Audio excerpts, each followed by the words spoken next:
Wind That Blew Epolle. So awakening. The youth hall had never been this full, but it wasn't just a crowd, it was a calling. And for Epolle, it felt like the heavens had waited just for her. Some of you are smiling on the outside, but bleeding inside. When Pastor Epie said that, something broke in the room, in her, and then she ran. Not from shame, but toward restoration.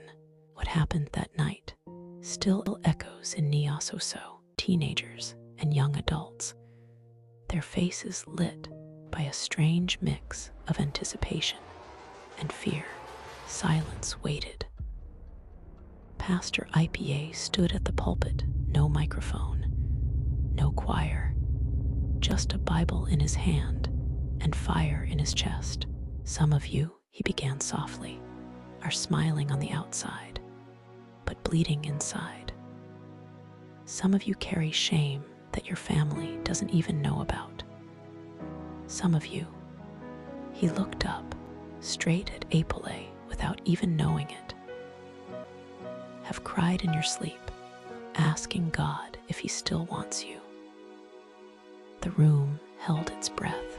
Even Mesue, who had come with two friends to laugh, leaned forward. Epie held Epolle's hand tight. Epolle's legs were trembling. She had tried not to come, even stood by the door, ready to turn back. But something or someone had pulled her in. Now here she was, exposed under words that felt like they had been carved from her own thoughts. This is not just a service, Pastor Epie said, louder now. It's a homecoming, a moment when the broken come back to the builder, not to be judged, but to be restored. He stretched out his arms. If that's you, if you need healing, if you need mercy, don't walk. Run. Chairs moved. A bench fell. Feet shuffled. Then, like something unseen had broken, Epolle stood and ran. Tears blurred her vision behind her. Others rose too. Mesue, shocked, was still seated. But Epie followed. Others soon joined. At the front, Pastor Epie knelt with them, praying, weeping, holding nothing back, as the storm inside them calmed. And for the first time in a long time, So breathed. The next morning, So woke up gentle. The air after rain, the peace after war. No drums were beating, no ceremonies called, yet something had shifted in the heavens and in hearts. Epolle sat by the kitchen fire, her eyes soft, her hands still.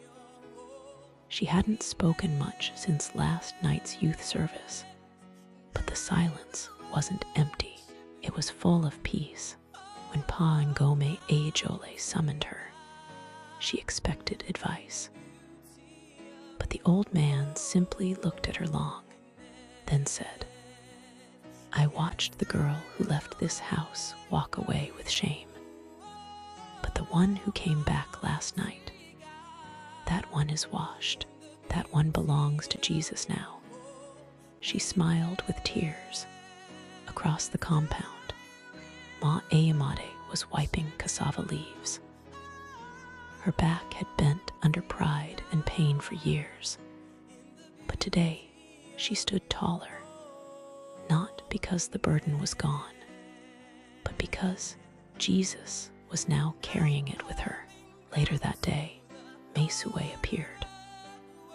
No motorbike, no chains, just a torn Bible in one hand and fear in his chest. He didn't say much. His words were few, but real. I mocked God. I used people. But he didn't use me. He forgave me. Ma Ayamade looked him in the eye. live like it, she said. This house doesn't need perfect people, just honest ones. That Sunday, Epole, Ebane, Ma Eyamade, Pa Ngome, and even Mesue, not for drama, not for show, but to testify. When the altar call was made again, they stood not as guests, but as witnesses, witnesses that no shame is too deep, no sin too old, no soul too far gone, that the blood of Jesus cannot wash, restore, and bring home. And when a small child tugged on Epole's skirt after service and whispered, "Auntie, why are you smiling so much today?" she knelt and answered, "Because Jesus made me new." The end.